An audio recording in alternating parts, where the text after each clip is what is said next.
My sister is 30, I am 22. 10 years ago, my sister had a miscarriage.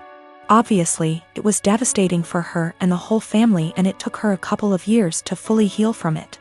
We're still not 100% sure why it happened, but it was a one-off, and she's since had 3 very healthy, beautiful children, including a set of twins. So here's the thing. My sister and I don't really get on. She resented me as a kid because she had to share Mom's attention and because she thought Mom left her dad to be with mine.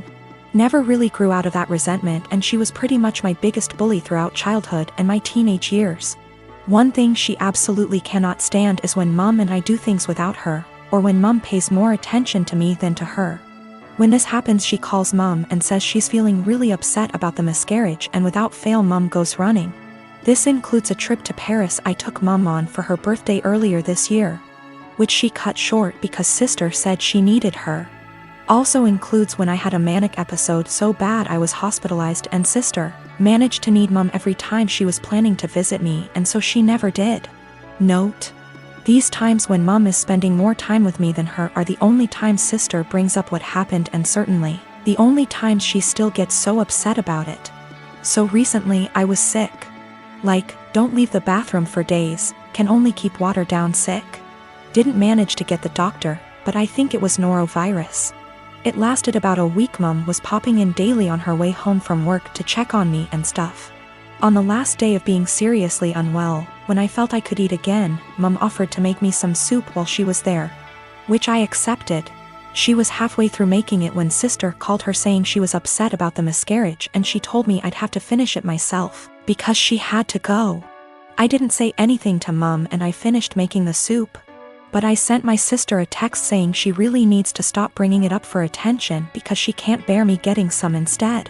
I guess she told Mom and her dad because I'm hearing from all sides what a horrible, insensitive, selfish bastard I am, and how dare I say that to her. I understand she may still be traumatized. I just think it's really weird how that trauma solely manifests whenever I'm getting attention and she isn't.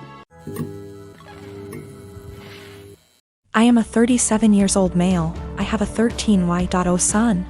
I was a widower when I met my now wife. She has a 16-year-old daughter from another relationship. The family is often on pretty good terms. My son is the quiet one in the house. He keeps to himself a lot, but not to the point of being concerning. My wife and stepdaughter are the complete opposite. They both encourage him to be outgoing and share activities and join gatherings with extended family. My son complained about having to be forced out of his comfort zone and having his need for space invalidated. I spoke to both my wife and stepdaughter and asked them to give him space and freedom to spend his time however he wanted. They apologized and promised to let him be. As Mother's Day was approaching, I wanted to throw my wife a surprise Mother's Day celebration. It was no longer a surprise because my stepdaughter gave her the heads so she could prepare.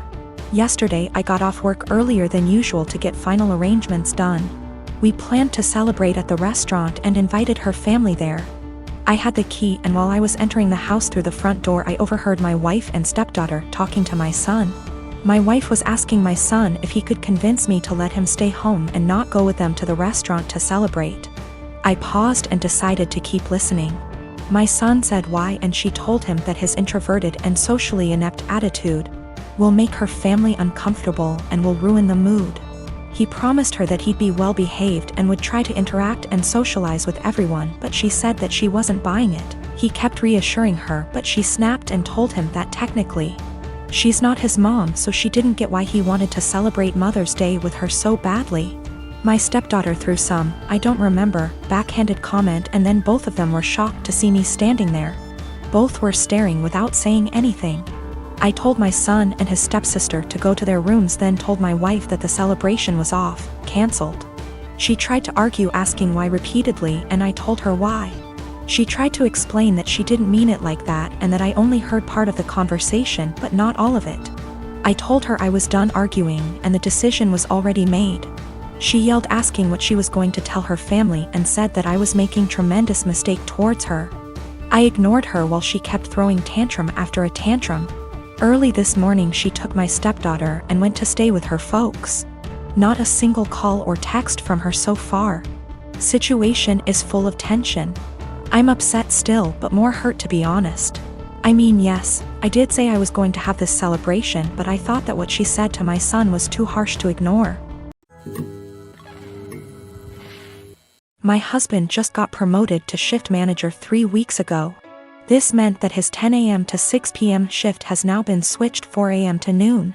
He isn't a morning person at all, so most mornings he will start huffing and puffing as soon as his alarm goes off, and he will instantly turn on our light and very loudly start looking for his work clothes. Have asked him several times to put clothes out the night before, and he has yet to do so. I have also asked him to not turn the light on or be super loud. After all, when I worked at 5 a.m. I made sure to be respectful of him sleeping.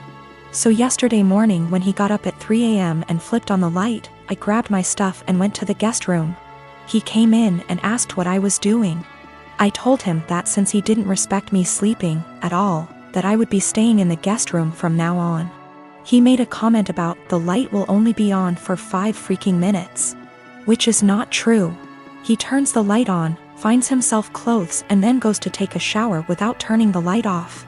If I turn the light off, he will come back into the room after the shower and turn it on again to grab his socks and put on his shoes. Which also pisses me off because shoes stay in the kitchen by the door and there's no reason he can't put them on at the table. Anyways, instead of understanding, he just got angry. Mainly because he is not a morning person and he doesn't like dealing with anything in the AM. So, while he was at work yesterday, I moved all my stuff into the guest room. Last night he practically begged me to sleep in the bedroom and promised to let me sleep. Well, this morning he flips on the light again, so I sit up and I'm like, are you kidding me right now?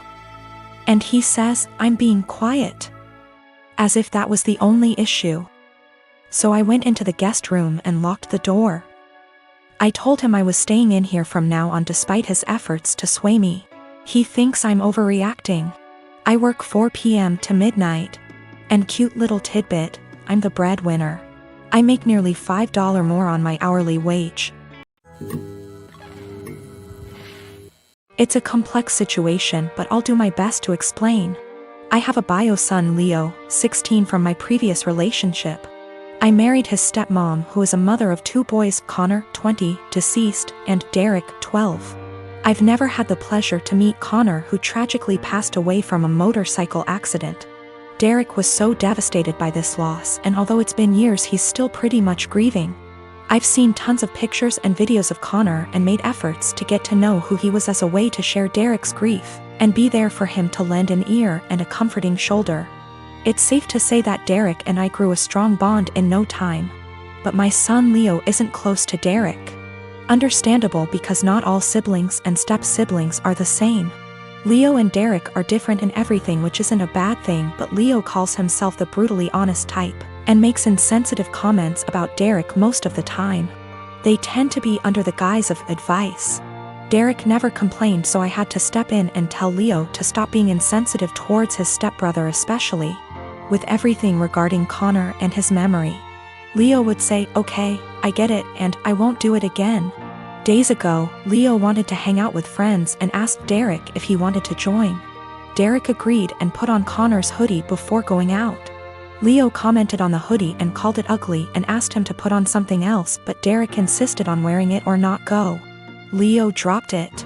Hours later, Derek came home crying with his hoodie in hand.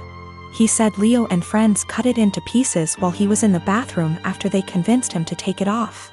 I was furious. I asked Leo and he said it was his friend's idea, then said he had to do it since Derek wears it everywhere, and it looked old and embarrassing. I reminded him who this hoodie belonged to and he said, so what, maybe this will help him move on in life. I told him his birthday was cancelled and his friends aren't welcome anymore. He pitched a fit saying his birthday was a right, not a privilege, and I can't cancel it. He had my ex criticize my decision and wanted to host his birthday party, but I refused because he's grounded, so no party anywhere. She and her family called me awful and ridiculous and asked me to think how Leo will hate me for this, but I insisted he needed punishment for putting his stepbrother through this.